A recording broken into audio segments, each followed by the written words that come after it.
asked me to talk about 5G, and I've been tracking this technology. It's not something that we are doing here in Kenya, but in Liquid we have used some of our spectrum for 5G radio access network sharing with some of the operators in South Africa. So just talk briefly about what we do for anyone who doesn't know. We have a massive fiber network across Africa, about 100,000 kilometers, 14 countries, and some data centers as well. And you might sort of think, if we're not a mobile network, why should I be interested in 5G? 5G very much needs a lot of fiber. So a lot of the fiber optic networks we build, the first thing we connect is from subsea landing stations into data centers, but then the next thing we connect is the towers and other places, which is where the 5G operators start using their signals from. So we connect, I think, about 1,500 radio towers in Kenya, and people are using us for their 5G deployments. So we do a lot of things, technology, cybersecurity, networks, subsea cables, data centers, and cloud. We recently rebranded as a technology company, though we were previously called Liquid Telecom. But one development we had last year, which I think really puts us truly as a technology company, we actually bought a vendor of various things. It's a technology group from Israel who are making, they have a few different companies, but some are doing technology deployments in Israel, but one of them is having wireless networks called TORAD broadband wireless access. They're not yet doing 5G, they're doing research and development into 5G, but covering 4G networks, being used by public networks and private networks all over the world, in Africa as well, but in North America, particularly Asia Pacific. So we now have 5G in R&D as Liquid, and we are actually selling the CPE devices. We are actually selling those as well in Kenya and in Africa. So I just wanted to, this may not be on everybody's things they're thinking about. So I just wanted to ask a few questions of the audience here. Just first about devices. How many people, how many of you CIOs, heads of IT, how many of you are supplying 5G phones to all your employees? Yeah, there's no hands, and I see a few laughs.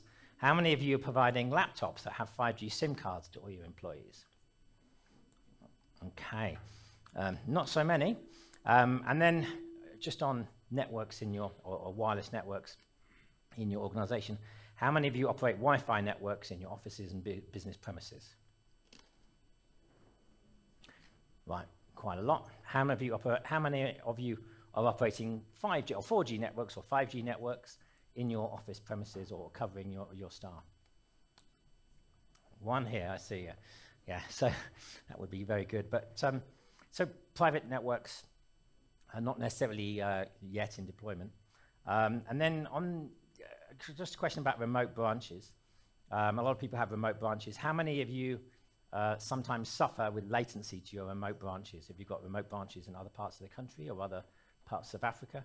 How many of you experience that as a problem? Okay, so there's a few people. So I don't think anyone is having massive IoT in Kenya either on the premises. Massive IoT is tens of thousands or hundreds of thousands of devices. I think the biggest users of IoT in Kenya are things like vehicle tracking and solar panels. So we're seeing slow adoption, and I was looking back in my previous presentations. I think it was about 2 years ago I presented to CIO talking about IoT, and I think the situation is still largely the same. In sub-Saharan Africa, it's one of the lowest adoption rates of 5G. We've seen 5G launched in about 7 countries, including Safaricom, who have, I think Safaricom are doing one of the biggest rollouts of some countries. So, but the number of people who are actually using it, the number of subscriptions, is still very, very low. Ericsson have put some data in their reports, but delving into why some of these things are, and I think for me it seems that the question of handsets or the question of devices is clearly it, right? And I asked everybody how many are supplying 5G devices to your staff as enterprise technology leaders. It's not many, and I think as well, even people that are buying devices, the average cost of a phone in Kenya that people are buying is less than $200, and most of the 5G phones are costing more than $600 or $700. There's also very high excise duties in coming into Kenya at the moment. Something I'm going to be now I've finished and we've killed the ICT bill. I think the biggest issue for me in terms of what's holding back digital transformation in Kenya may be the cost of devices in general, not just phones, but laptops and MacBooks.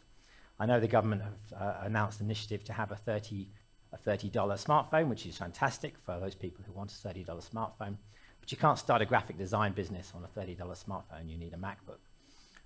So I recently came into the country when I came back for Christmas and bought in some. I'd managed to visit the Apple store while I was in Europe, and I got caught, coming through at the airport by Kenya Revenue Authority, and they took me for 80,000 shillings tax on an iPad and an iPhone, and that was after some level of negotiation. I wasn't prepared to do what's required to get it done any further, but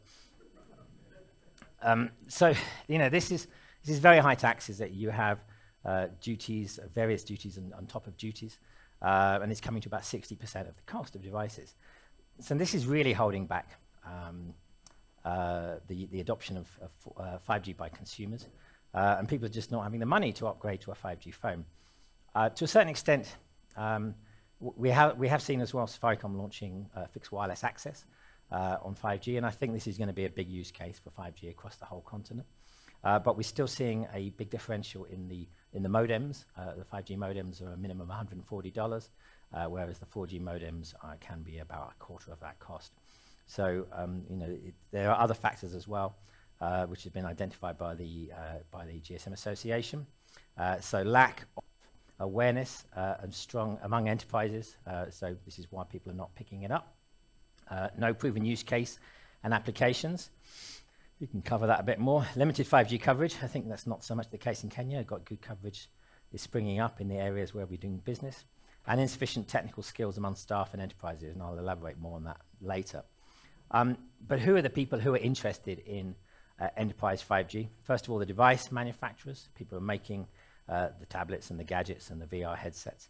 Operators themselves, I think very much some of the use cases I'm going to show you in a second very largely have been operator-driven across the world, and I'll delve into some of the reasons why that is.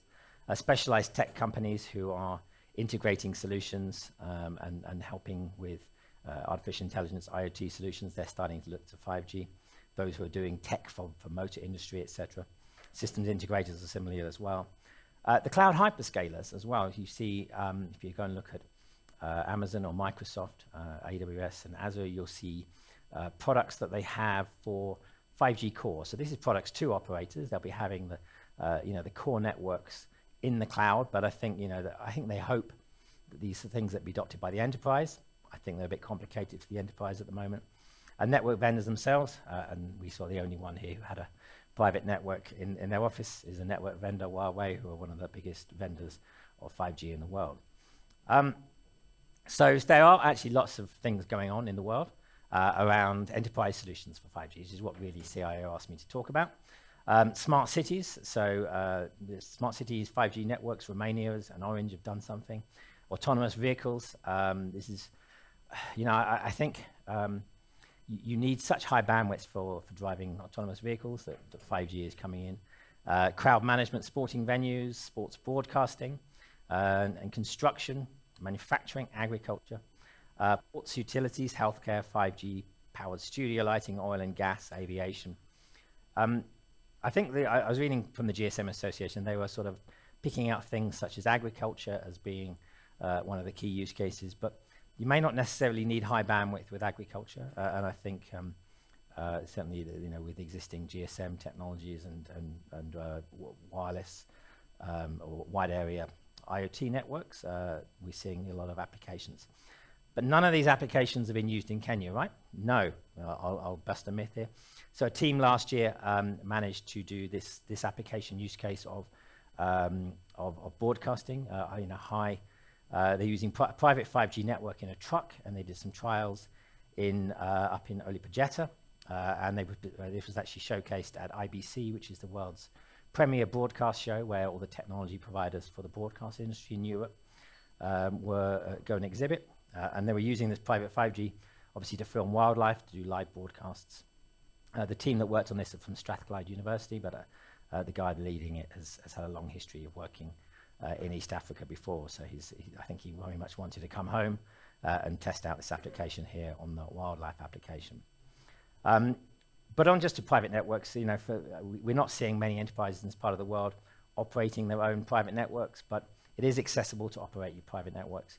Then you can allow different, you can control the quality of service. You slice your network, giving priority to your broadband for your users, your IoT applications, and critical applications as well. So, places like people like mining or ports very much, can pick this up. People who've got very large campuses who need something more than a Wi-Fi network, and they need more than just laptops and phones.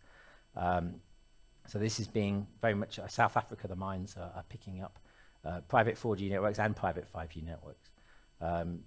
We are seeing a polarization among the technology. So we're seeing that Chinese mining companies in Africa are very much using a certain vendor coming from China, and then we're seeing other companies coming from Australia, Canada, using vendors from other parts of the world. But by having private LTE networks, you still then can take the benefit of the public networks.